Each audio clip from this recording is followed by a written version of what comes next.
Olá, nós somos a Igreja Presbiteriana Conexão. Chegamos até você, mais uma aula de nossa escola bíblica dominical. Gratos a Deus por essa oportunidade de estarmos juntos, mesmo que não presencialmente, mas aprendendo da palavra de Deus. Nessa série, a relevância das bases de fé históricas, nós estamos pensando enquanto uma comunidade reformada, temos a oportunidade de olhar para o passado, as nossas bases de fé que são bíblicas, alicerçadas na palavra de Deus, aplicarmos para o nosso presente, um presente e futuro que honre e glorifique a Deus. Temos pensado desde o domingo passado, desde a última aula, os 5 solas, as 5 afirmações simples, mas verdadeiras, contundentes em relação à fé cristã. Eu quero te convidar a acompanhar essa segunda aula e abordaremos mais uma verdade, a verdade acerca do Senhor e Salvador Jesus. Mas antes, vamos orar, clamar a Deus a bênção, cuidado, perdão dos nossos pecados em relação à nossa vida. Senhor, nós, juntos como comunidade, agradecemos pelo teu cuidado, a tua bênção sobre nós. E queremos aproveitar esse momento da melhor maneira possível para a tua honra e glória, para o teu louvor, para que a gente possa aprender mais de Jesus. Que Jesus não seja de forma nenhuma, ó Pai, simplesmente um nome, uma pessoa, uma figura histórica, uma figura bíblica, alguém, ó Pai, com quem sabemos alguma coisa, mas não nos relacionamos. Em nome do Senhor Jesus, vamos pedimos perdão pelos nossos pecados, miséria, falibilidade, estranhado, ó Deus, nossas vidas, mas nós somos gratos, ó Deus, porque o Senhor tem salvado da condenação do pecado, tem transformado esse pecado entranhado, ó Pai, superabundado isso com a tua graça. Nós somos gratos, ó Pai. Queremos ser gratos desde já por essa aula que possa falar aos nossos corações. Em nome do Senhor Jesus. Amém. Vamos lá então, pessoal, vamos aproveitar esse tempo que estamos juntos e pensarmos hoje, dei algum spoiler, já adiantei um pouquinho na oração, nas palavras anteriores, no somente a Cristo. Essa que é uma das verdades, das 5 verdades, dos 5 solas da fé cristã, da fé reformada, que nós estamos pensando nesses últimos domingos, nessas últimas aulas nas quais estamos juntos. Pois bem, a estrutura da aula hoje se divide em 3 pontos. Primeiramente, vamos pensar no somente a Cristo. Devemos fazer essa pergunta, e realmente não há nada mais a se pensar em relação à nossa vida do que Cristo. Não poderíamos pensar em Cristo, em Jesus, mais alguma possibilidade, mais alguma coisinha? Pensar sobre isso. Depois vamos pensar sobre o Cristo e, de forma mais específica, olhar sobre a figura de Jesus, a expectativa e a realidade, olhando para as Escrituras, para a palavra de Deus. E, por fim, o somente a Cristo, com uma exclamação, verdade, aplicação para as nossas vidas. Posto isso, convido você a olhar para o primeiro texto desse nosso momento, em Marcos capítulo 8, versículo 27 e 28, uma pergunta que Jesus faz ao seu muito bacana de nós observarmos do relacionamento de Jesus com seus discípulos. Algumas perguntas, algumas questões, elas vêm em determinados momentos e são questões chaves para nós entendermos nossa fé e, nesse caso, quem é Jesus. Bom, texto de Marcos, conhecido, capítulo 8, versículo 27 e 28, que diz assim: Então Jesus e os seus discípulos partiram para as aldeias de Cesareia de Filipe. E no caminho perguntou-lhes: Quem dizem os homens que sou eu? E responderam: João Batista, outros, Elias, mais outros, alguns dos profetas. Bom, essa pergunta, quem dizem os homens que sou, nós podemos pensar nesse momento diz respeito à nossa vida. Quem é essa pessoa tão falada, não só no presente, mas na história, estudada desde uma universidade, mas que está na boca do povo, do povão mesmo, seja aqui no Brasil, seja nos países mais diversos do mundo. Mesmo aqueles que não têm uma maioria cristã de modo geral, quando eu falo uma maioria cristã, estou ampliando o espectro mesmo, estou falando daquela cristandade, desde católicos, romanos, ortodoxos, várias matrizes, até mesmo evangélicos. Bom, todos eles falam bastante sobre Cristo.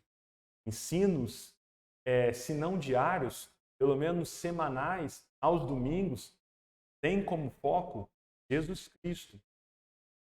E, como eu estava dizendo, não somente esses países, mas outros países que não têm maioria, ou melhor, têm minoria cristã, mesmo assim, Jesus é uma figura debatida e muitas vezes conhecida. Sabe-se que se ele morreu na cruz, muitas vezes não, mas pelo menos o nome dele, a figura dele, é de um nível, de um conhecimento, de um aspecto mundial. E diante de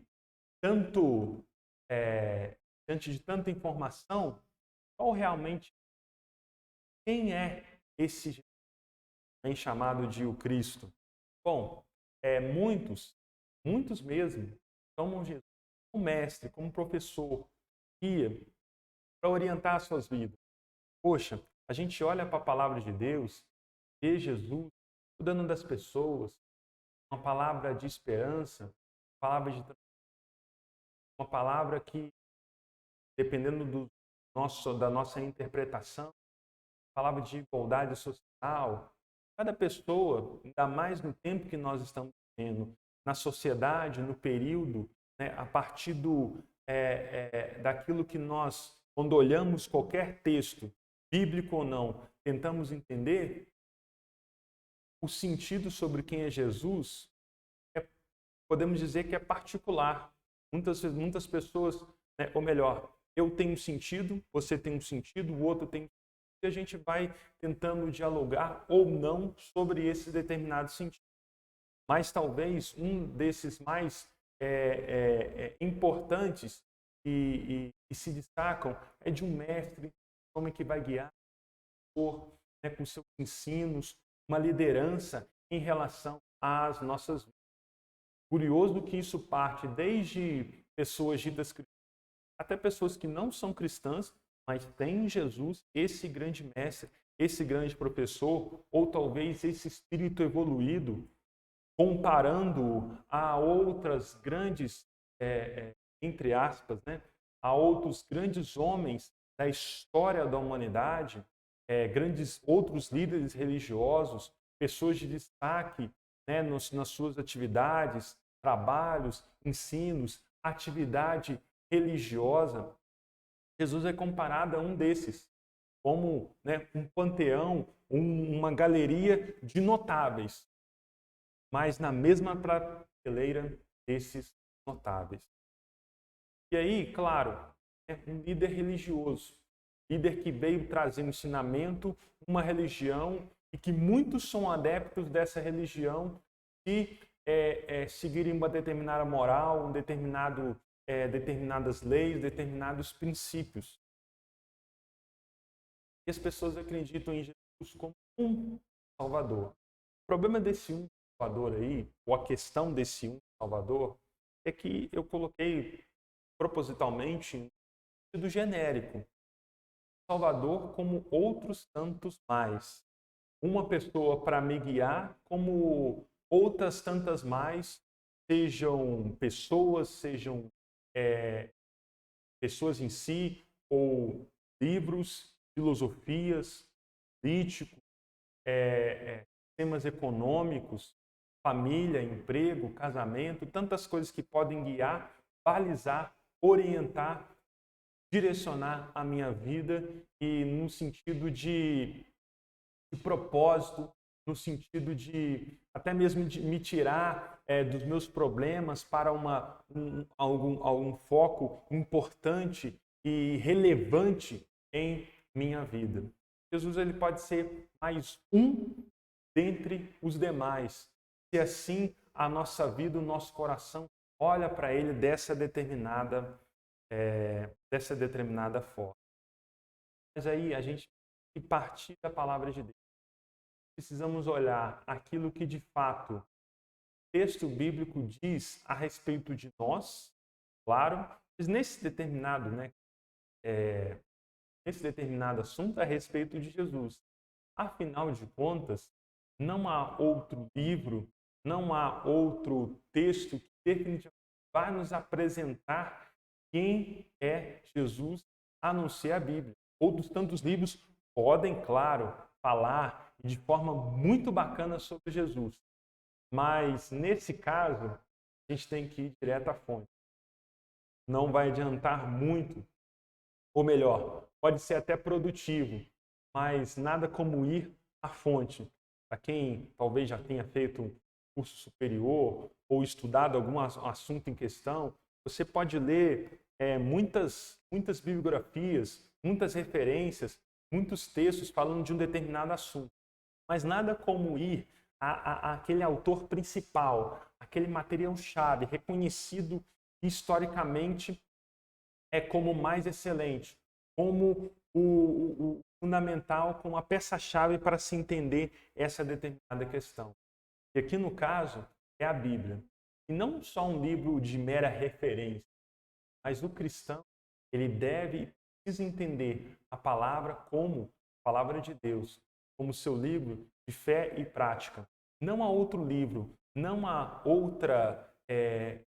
outro texto que testifica acerca de si mesmo e que tem sido aplicado, vivido ao longo da história, gerando transformação, gerando vida, gerando mudança nas pessoas e, consequentemente, na sociedade e nas culturas.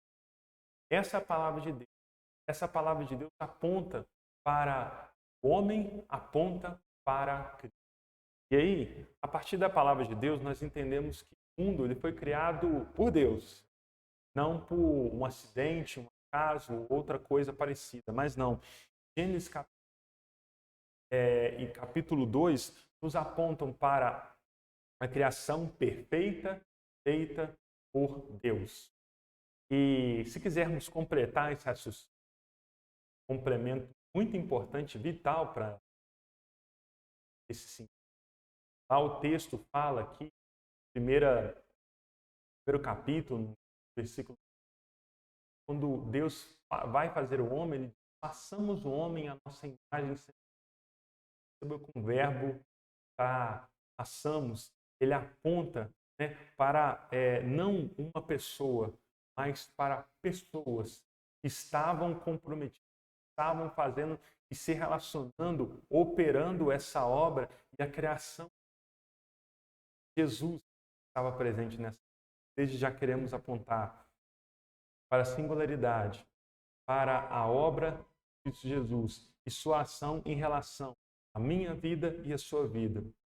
Foi a partir dele, a obra trinitária, a partir também de Cristo, criados. E nós somos criados à imagem e semelhança de Deus, com foco, com o nosso coração voltado à adoração, ao serviço, a desenvolver todas as coisas, a nossa vida, seja o trabalho, a família, relacionamentos, mas foco com a nossa satisfação, com a nossa adoração a Deus. Mas tudo isso foi maculado, foi quebrado na queda. Gênesis capítulo 3, a partir do versículo 1, diz sobre a desobediência. Deus tinha arquitetado um belo pacto, uma aliança com o homem. Poderia desfrutar, crescer e se desenvolver da melhor maneira possível. Mas ele, ali no meio do jardim onde ele vivia, no Éden, em comunhão com Deus, apenas um fruto que ele não deveria comer, um fruto que geraria a morte, geraria o distanciamento, o rompimento dessa relação com Deus. E ludibriado, enganado por Satanás, tomado pelo desejo pecaminoso, e com ele, que representava e representa toda a humanidade, nós caímos. E aí, nós nos encontramos numa relação com Deus, não só de distância, mas de julgamento. Nós sem esse relacionamento com Deus, a partir da queda, somos pessoas caídas, passíveis e sofrendo o justo julgamento de Deus por termos quebrado com, vamos dizer assim, nosso pai ali, Adão, o mandamento que Deus havia estipulado. Mas a gente vê as consequências disso desde o capítulo 3 ao capítulo 11, o dilúvio, a Torre de Babel, o homem ele cada vez mais se distanciando de Deus. Mais do capítulo 12 ao capítulo 13, temos Deus não simplesmente fazendo um escape, um plano B, alguma coisa assim paliativa para passar por cima, né? Um jeitinho brasileiro, não. Deus, ele executando o plano arquitetado, planejado desde a eternidade. Deus não foi pego de surpresa. E na promessa, em Gênesis capítulo 12, ele escolhe um homem, e a partir desse homem levanta uma família, um povo numeroso, povo de Deus. No Antigo Testamento, na Antiga Aliança, Israel, os escolhidos para um relacionamento, para novamente estabelecer uma aliança, pacto, vida, paz, bênção, de amor com nosso Deus, e automaticamente de uns com os outros, à medida que conhecemos a Deus, amamos outras pessoas e vivemos conforme a vontade dele. Posto isso, a gente vê que nessa promessa, no momento, algumas pessoas também eram tomadas, eram escolhidas de uma forma muito especial. E essa forma era tão especial que havia um processo de unção, de derramamento de um óleo também separado, tomado com todo cuidado, com todo carinho, toda a suavidade, para que homens fossem tomados de uma maneira para cumprir funções muito específicas dentro dessa promessa de Deus, enquanto na criação de Deus, enquanto um grande povo, uma grande nação sua. Essas pessoas eram os ungidos do Antigo Testamento. A eles eram atribuídas tarefas específicas e, por meio dessa unção, essa unção lhes conferia uma autoridade específica para determinados fins e uma qualificação específica para determinados fins. Isso da parte de Deus, por meio da ação do Espírito Santo de Deus na vida daquelas pessoas. E quem diz isso, né, aqui o entre parênteses aí foi acréscimo meu, é o Gerard van Groningen, teólogo já falecido, reformado, muito expoente, né, nos estudos do Antigo Testamento. E quais que eram as figuras, quais que eram essas autoridades e qualificações que apontavam então para esses ungidos dentro desse quadro da promessa da aliança no Antigo Testamento. Primeiro, né, e aqui não em ordem de importância ou aparecimento, mas só realmente pontuando esses três tipos de pessoas ungidas. Eram os profetas, aquelas pessoas que eram responsáveis por proclamar a palavra recebida de Deus. Fosse uma palavra positiva em relação ao fortalecimento da fé, à lei, àquilo que o povo de Deus precisaria receber da parte de Deus para avançar no relacionamento com Ele, fosse uma palavra de admoestação, ou seja, uma palavra de correção diante do pecado, diante novamente das várias vezes que isso de fato aconteceu, diante da negativa do povo em seguir a vontade de Deus. Existiam também aquelas pessoas que eram sacerdotes. Então, esses profetas, de uma forma ou de outra, eram ungidos, né? E há uma sucessão ali, muitas vezes um profeta ungindo outro profeta, e também há a unção dos sacerdotes. Os sacerdotes eram aqueles homens responsáveis por oferecer sacrifícios pela expiação do povo. Então, Deus, ele não tinha esquecido dos pecados, não tinha esquecido da queda.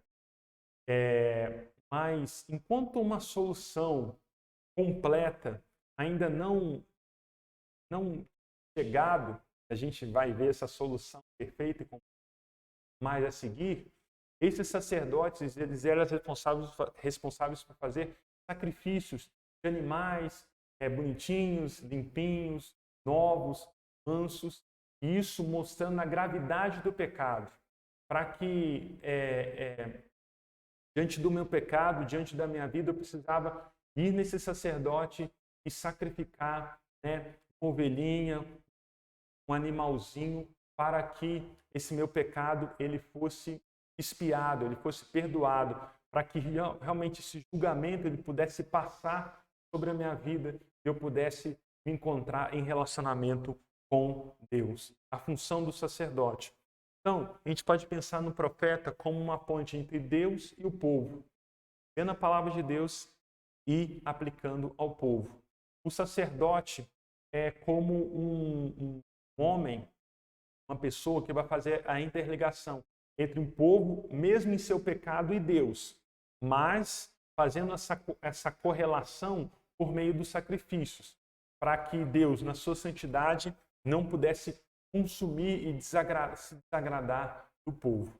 Mas ainda havia uma figura muito importante, que eram os reis, que tinham a função de liderar, às vezes libertar, aí, no sentido bélico, militar do termo, e pastorear, conduzir mesmo o povo. É muito interessante observar os livros de reis, especialmente como e Samuel, segundo Samuel também, e à medida que o rei seguia a Deus, o povo, de modo geral, não dá para falar de todas as pessoas, o povo, de modo geral, também seguia a Deus. À medida que o rei se afastava de Deus, o povo também se afastava de Deus. Então a gente vê essa questão da liderança, do pastoreio, daquele que vai cuidar também da questão espiritual do povo, além da libertação. A gente percebe que essas três figuras têm caráter de mediação, ou seja, entre o povo e Deus, Deus levantava essas figuras, esses homens, para de alguma forma fazer a mediação entre ele e o povo, né, diante do avançar, né, das circunstâncias do Antigo Testamento. A gente vê a ação dessas três figuras e tanto num sentido, claro que a Bíblia vai explorar mais no sentido positivo, mas de pessoas que, mesmo ungidas, aparentemente separadas, não cumpriram a sua vocação, não cumpriram aquilo que deveriam ter cumprido enquanto profetas, sacerdotes e reis. Então, esses eram ungidos, né? E para deixar bem claro, né? Ungido era aquele que era tomado e sobre ele era derramado um óleo, aquele óleo que eu já expliquei, todo especial, separado, demonstrando que ali, sobre aquela pessoa, Deus estava atuando. Pois bem, a gente vê então a criação, a queda, promessa, e dentro dessa promessa, dentro da formação de um povo, essas três figuras elas se levantam de um aspecto muito importante. Eram figuras essenciais, né, que a gente não pode pensar o Antigo Testamento sem pensar nessas figuras, nos profetas, nos sacerdotes e nos reis. E aí, quando chegamos ao Novo Testamento, Jesus. Jesus representa mensagem muito distinta, mensagem singular, mensagem do reino, a mensagem do evangelho. Como a gente pode observar bem no Sermão do Monte, Mateus 5 ao 7, dentre outras tantas passagens, para nos dizer, ou melhor dizendo, todos os evangelhos, Mateus, João, a mensagem da chegada de um reino, a mensagem da promessa, aquela promessa, né, de um povo, aquela promessa de Deus tomando o homem, no caso Abraão, lá em Gênesis, e dali desenvolvendo uma nação, um povo separado para ele, essa promessa chegando ao seu cumprimento, onde Jesus Cristo, ele avança e avança com essa mensagem não meramente de um povo, mas de um reino em que esse povo se achega e se relaciona com esse parte a se relacionar no meio desse reino, um novo governo, uma nova lógica, um novo sentido. E não somente isso, Jesus, ele vem com a sua própria pessoa. Nós temos aprendido aqui na igreja, Jesus Cristo vem 100% homem, 100% Deus, fazendo plenamente, e no Antigo Testamento nós vemos essa relação dessas três figuras, fazendo algum tipo de mediação, as figuras humanas, figuras fazendo essa eliminação, mas de uma maneira limitada. Jesus Cristo, ele que pode fazer corretamente, porque ele é 100% homem, sabe as nossas dores, sabe a nossa miséria, sabe a nossa luta, mas é 100% Deus. E faz essa correta relação. É a própria Trindade.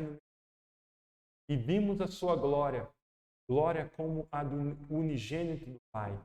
Ninguém jamais viu a Deus, como diz capítulo 1, versículo 18, mas o próprio Jesus Cristo, esse que é a imagem do Deus invisível, se revelou até nós. Maravilhoso, maravilhoso. Jesus, o próprio Filho de Deus, nosso meio, se relacionando conosco. E não somente isso, mas também uma obra de toda uma vida. Especificamente, aquilo que nos é relatado, dando sinais ali da vida de Jesus e o seu ministério público, curando, pregando, ensinando as pessoas, indo até a morte. Ele morreu. Ele se sacrifica por esse povo que Deus chama, por aquele povo da promessa que se estende até hoje. Por mim e por você, temos. Então, o Evangelho ele parte de entendermos que Jesus ele vem com uma mensagem, consigo mesmo essa pessoa e essa obra. E aí, a conclusão disso é vermos que não existem vários ungidos, mas um ungido, o ungido no Novo Testamento.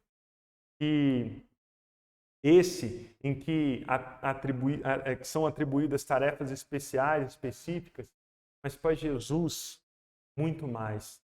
Ele é o profeta, ele é aquele que prega a palavra da chegada do reino de Deus, do Evangelho, arrependei-vos e crede no Evangelho Marcos 15.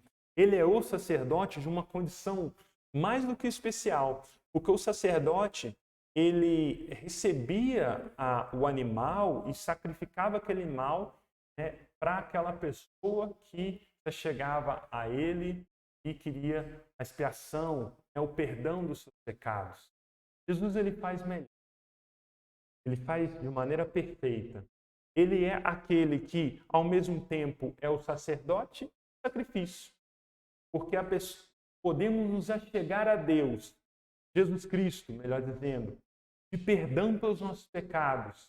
E nós temos a certeza que nós seremos perdoados. E nós teremos acesso ao Pai, acesso a Jesus Cristo, porque Ele mesmo é o sacrifício. Glórias a Deus por isso. Ele mesmo se coloca como aquele que morre por nós, pois muito mais o sangue de Cristo, que pelo Espírito Eterno a si mesmo se ofereceu sem mácula a Deus, purificará a nossa consciência de obras mortas, da nossa incapacidade para servirmos ao Deus vivo. Aquele sangue daqueles animaizinhos simplesmente apontavam para um sacrifício maior. Aquele sangue por si mesmo, diante da gravidade do nosso pecado, ainda assim seria suficiente. Simplesmente apontava, cobria, mas não solucionava um problema que era existente do pecado, a gravidade do pecado. Mas Jesus Cristo, ele vem como sacerdote e, ao mesmo tempo, o sacrifício. E ele não vem simplesmente para liderar, líder, pessoa influente.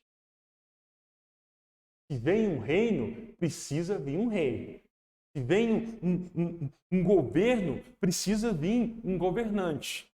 E Jesus Cristo, mais do que um simples ou um poderoso governante, que a gente olha, até teme diante daquilo que essas pessoas podem fazer ou não fazer com as suas palavras, com os seus gestos. Não. Jesus é o bom pastor dá a vida pelas suas. Lembra que uma função do rei também era pastorear, guiar? Jesus é o supremo, perfeito, o definitivo pastor, que guia, né, as suas ovelhas, o seu povo, os escolhidos e amados de Deus para a salvação. Ele mesmo, sendo bom pastor, dá a vida pelas ovelhas. Essas são algumas, fazendo essa ponte, algumas das imagens de Jesus, mas fazendo essa ponte dessas figuras do Antigo Testamento. Né? Ora, você tinha Moisés como profeta, Samuel como profeta, Elias, Eliseu e todos os profetas, desde Isaías até Malaquias, fazendo essa função, mas ainda não resolvendo o nosso problema, e por eles mesmos. Uma mensagem que apontava para algo grandioso, mas ainda não concretizado. A gente também tinha os sacerdotes, como Arão em toda a classe sacerdotal, que faziam os sacrifícios, ora de forma positiva, ora de forma negativa, ora de forma indevida, mas que faziam sacrifícios ainda com aquela necessidade de grande morte daqueles animaizinhos, não solucionando ainda um problema, mas apontando para um sangue que, de fato, seria derramado. E os reis, a começar pelo grande e maior rei, e Jesus promete, olha, você vai ser um grande rei, sua dinastia durará eternamente. E essa dinastia apontava para um rei maior, maior do que os filhos de Davi, a descendência de Davi, que teve bons reis, reis péssimos, terríveis, mas do tronco, da raiz de Jessé, o leão da tribo de Judá, Davi, vem Jesus, verdadeiro, fato, único, rei das nações. E bom, a gente olha para esse texto, eu queria olhar pelo menos só para mais um texto, pensando na singularidade de Cristo. Toda essa palavra vem para nos dizer a singularidade de Cristo. E como nós podemos comparar essas palavras, esses poucos versículos, com aquilo que um outro líder, uma outra pessoa, um maior distinção ou singularidade que você possa pensar neste mundo ou na história em relação a Jesus Cristo. Ele é singular, único, verdadeiro Filho de Deus, verdadeiro profeta, sacerdote e rei. Ele, este é a imagem de Deus invisível, o primogênito de toda a criação, pois nele foram criadas todas as coisas, no céu e sobre a terra, as visíveis e as invisíveis, sejam tronos, sejam soberanias, quer principados, quer potestades. Tudo foi criado por meio dele e para ele. Ele é antes de todas as coisas, nele tudo subsiste. Ele é a cabeça do corpo, da igreja. Ele é o princípio, o primogênito dentre os mortos.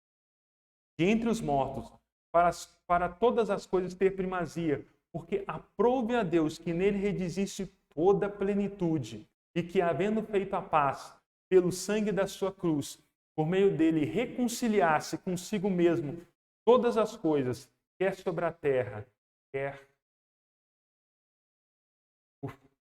Amém. O texto é maravilhoso.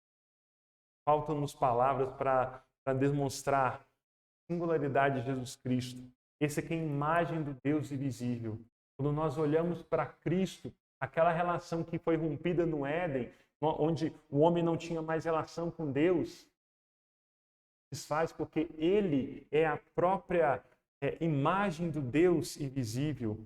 Ele, tudo foi criado por meio dele. Em outro versículo mostra que ele é a cabeça do corpo da igreja, ele é o governante, ele é o líder, ele é o rei de toda a igreja, no passado, no presente e aqueles que virão, se assim Deus permitir. Trazendo a reconciliação, trazendo a mediação, como um perfeito sacerdote e profeta. E aí, diante disso, a gente pode exclamar somente a Cristo. E pensar que Jesus, como Pedro, na sequência daquele texto que a gente fala, quem dizem, E quem vocês, Jesus depois pergunta, quem vocês dizem que eu...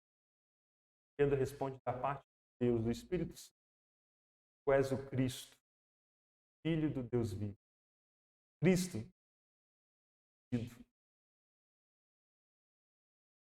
não da mesma forma, mas muito mais do que os profetas, sacerdotes e os reis, o ungido de forma definitiva, única e cabal e tal, aquele que vem para que pudesse fazer essa mediação entre o povo e o seu Deus, com a sua mensagem, com a sua pessoa, com a sua obra, sendo o perfeito profeta, sacerdote e rei, Jesus, Salvador e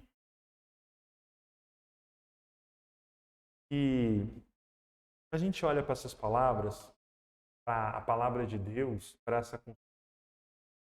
a construção, ela pode ter sido falha, mas a palavra de Deus não é. E a gente precisa parar e refletir não uma pergunta filosófica, não uma pergunta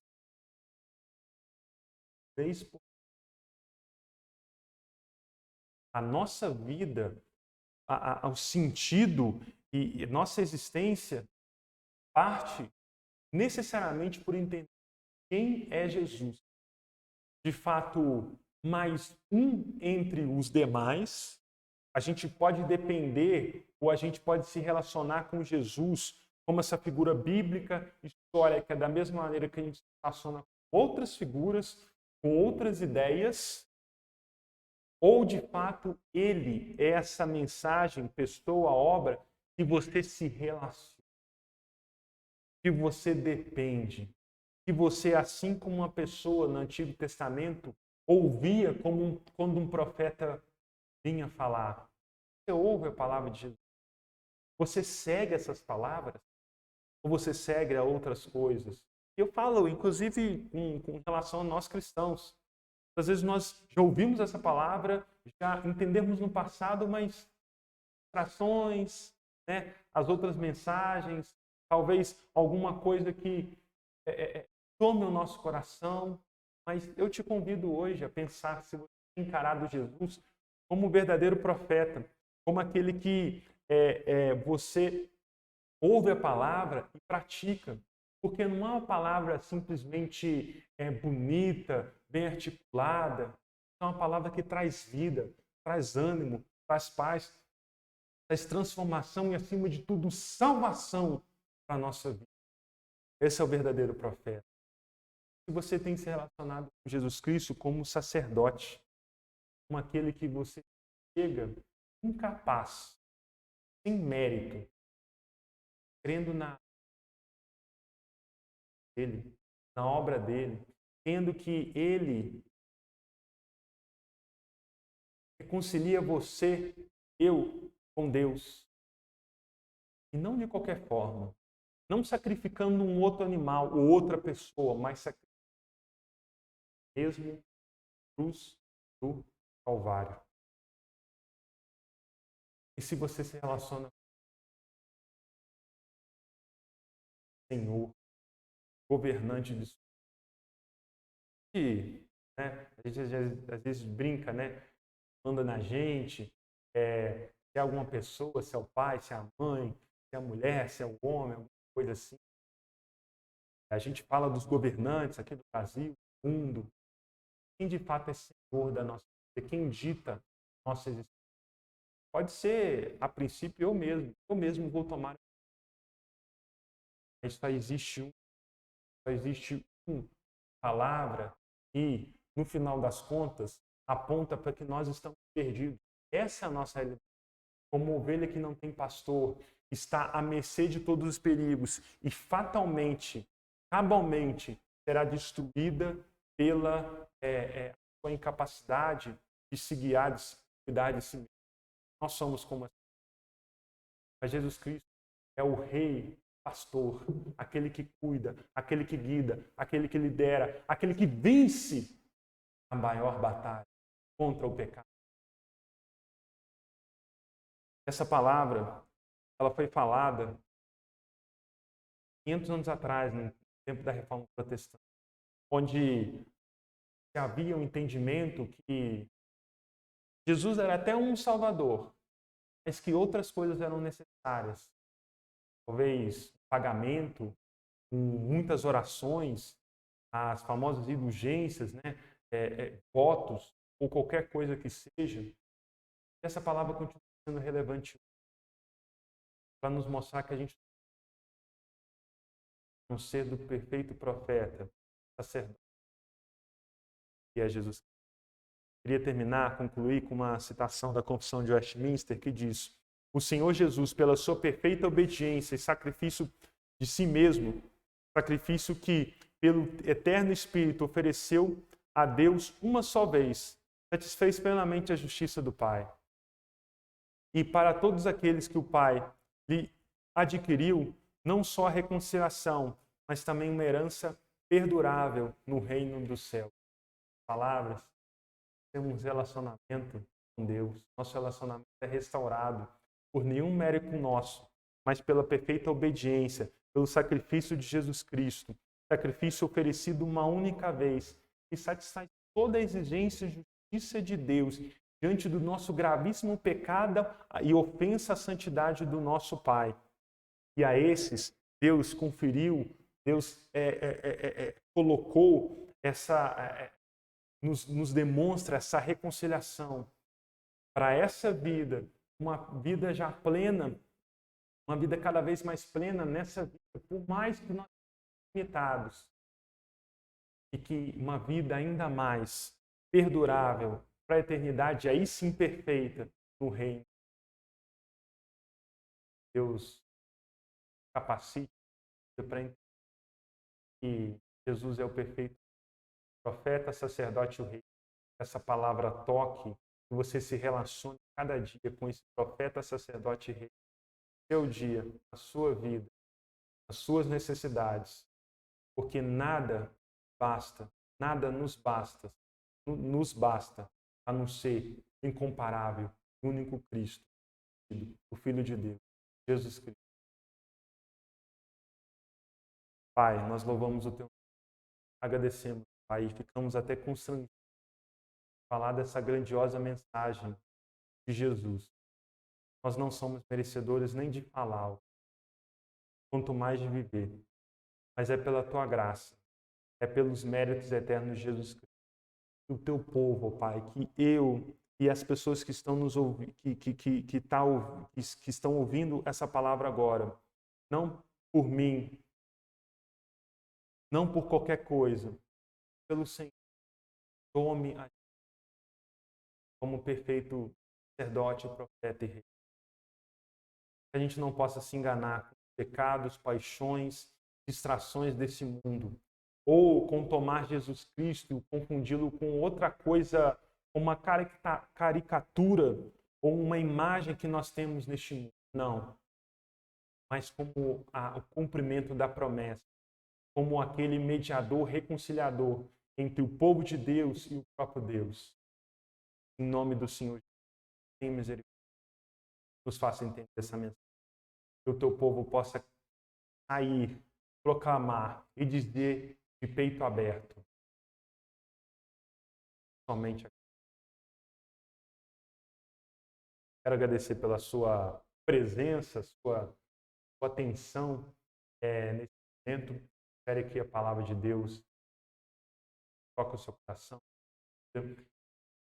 Volta a dependência do Senhor e do seu poder.